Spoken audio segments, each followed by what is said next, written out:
ओम शांति। आज हम 11 नवंबर 2025 की मुरली से कुछ बहुत गहरी बातें समझने जा रहे हैं।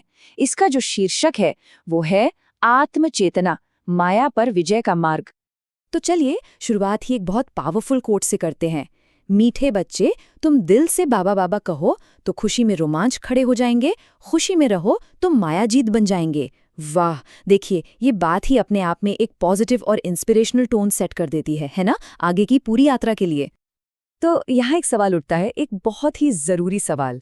वो कौन सी एक चीज है जिसमें सबसे ज्यादा मेहनत लगती है, लेकिन मजे की बात यह है कि वही खुशी और याद की फाउंडेशन भी है। यही वो कोर चैलेंज है जिसे आज हम समझने की कोशिश करेंगे। अच्छा, तो इस सफर का हमारा रोड मैप क्या रहेगा? हम इन 5 पॉइंट्स पर फोकस करेंगे। सबसे पहले समझेंगे कि ये अंदर की लड़ाई है क्या। फिर देखेंगे कि सुप्रीम टीचर से क्या गाइडेंस मिलती है। उसके बाद आत्मचेतना का मेथड क्या है।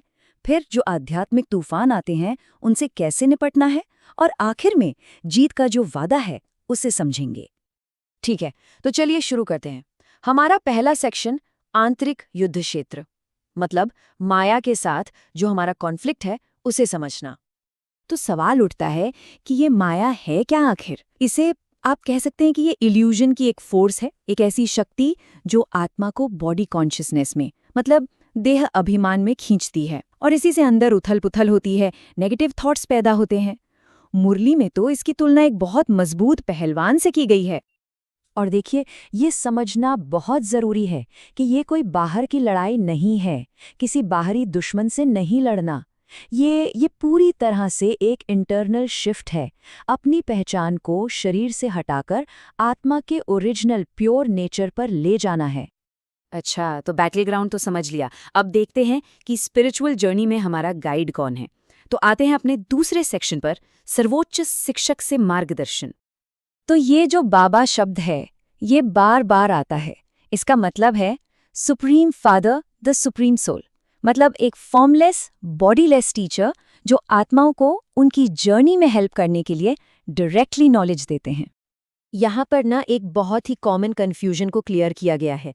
अक्सर लोग शिव और शंकर को एक ही समझ लेते हैं, लेकिन मुरली में ये साफ बताया गया है कि ये एक नहीं है।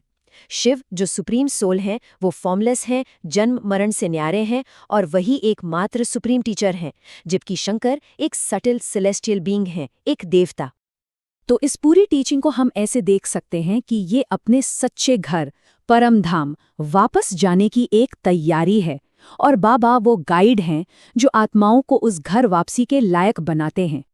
चलिए अब थ्योरी से प्रैक्टिस की तरफ चलते हैं। हमारा तीसरा सेक्शन, आत्मचेतना की विधि, मतलब इनर पीस पाने के प्रैक्टिकल स्टेप्स क्या हैं। आपको याद है शुरू में जो सवाल था कि किस चीज में सबसे ज्यादा मेहनत लगती है? हाँ, तो उसका जवाब यही है, आत्म अभिमानी होना, सोल कॉन्शियसनेस में टिकना। मतलब डिसिप्लिन तरीके से ये प्रैक्टिस करना कि मैं एक आत्मा हूँ, इस फिजिकल बॉडी से अलग, और यही खुशी और स्ट्रेंथ का असली सोर्स है। तो इसे प्रैक्टिस में कैसे लाएं? इसके लिए 4 सिंपल स्टेप्स हैं। पहला, खुद को आत्मा समझकर याद करना। दूसरा, शरीर को अपनी मेन आइडेंटिटी मानने से डिटैच होना। तीसरा, दूसरों को भी सोल फॉर्म में देखना, मतलब भाई भाई की दृष्टि। और चौथा, सुप्रीम फादर की याद में लगातार बने रहना। लेकिन देखिए, कोई भी बड़ी जर्नी हो, रास्ता हमेशा स्मूथ नहीं होता। तो अब बात करते हैं चैलेंजेस की। हमारा चौथा सेक्शन, आध्यात्मिक तूफानों का सामना करना। इस रास्ते पर चलते हुए ना कुछ कॉमन इनर स्टॉर्म्स का सामना करना पड़ता है। जैसे अचानक से बहुत इंटेंस नेगेटिव थॉट्स की वेव्स आ जाती हैं, या ऐसी कंफ्यूजिंग फीलिंग्स जो पहले कभी थी नहीं। ऐसा लगता है कि जैसे लगातार एक जोरदार लड़ाई चल रही है, मतलब माया अपनी पूरी ताकत से लड़ती है। लेकिन इन तूफानों के बीच में एक बहुत ही क्लियर और पावरफुल एडवाइस दी गई है। बाबा का सीधा सीधा अश्योरेंस है, बच्चे माया के तूफानों से डरो मत, बस अपनी कर्मेंद्रियों से कोई भी सिंफुल एक्शन मत करो। देखिए ये कितना पावरफुल शिफ्ट है प्रॉब्लम से सॉल्यूशन की तरफ। तो पॉइंट क्या है? पॉइंट ये है कि लड़ाई भले ही थॉट्स की है, लेकिन जीत डिसिप्लिन्ड एक्शन से मिलती है। मतलब अंदर के तूफानों को फेस करना और बाहर अपने एक्शंस को प्योर रखना। ये बहुत ही क्रूशल डिस्टिंक्शन है। चलिए अब अपने फाइनल सेक्शन की ओर बढ़ते हैं और देखते हैं कि ये सारी मेहनत हमें कहाँ ले जाती है। सेक्शन 5, विजय का वादा, मतलब इस जर्नी का अल्टीमेट गोल और इनहेरिटेंस क्या है। मुरली में एक बहुत ही पावरफुल मेटाफर यूज किया गया है। भिखारी से राजकुमार बनने का सफर, ये उस मैसिव ट्रांसफॉर्मेशन को दिखाता है जिसका वादा है, मतलब अमरलोक यानी पीस की दुनिया में अपनी इनहेरिटेंस को क्लेम करना।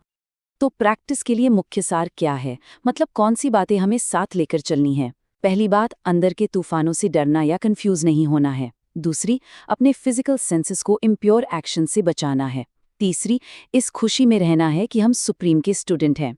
चौथी, सतोप्रधान यानी प्योर बनने के लिए सोल कॉन्शियसनेस की प्रैक्टिस करनी है। और पांचवी, इस नॉलेज के सागर का लगातार मंथन करते रहना है।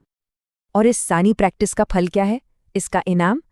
मुरली में एक वरदान दिया गया है, प्योर और एलिवेटेड थॉट्स के जरिए ज्ञान के सागर में डूबे रहकर सुपर सेंशुअस जॉय यानी अतीन्द्रिय सुख का अनुभव करना।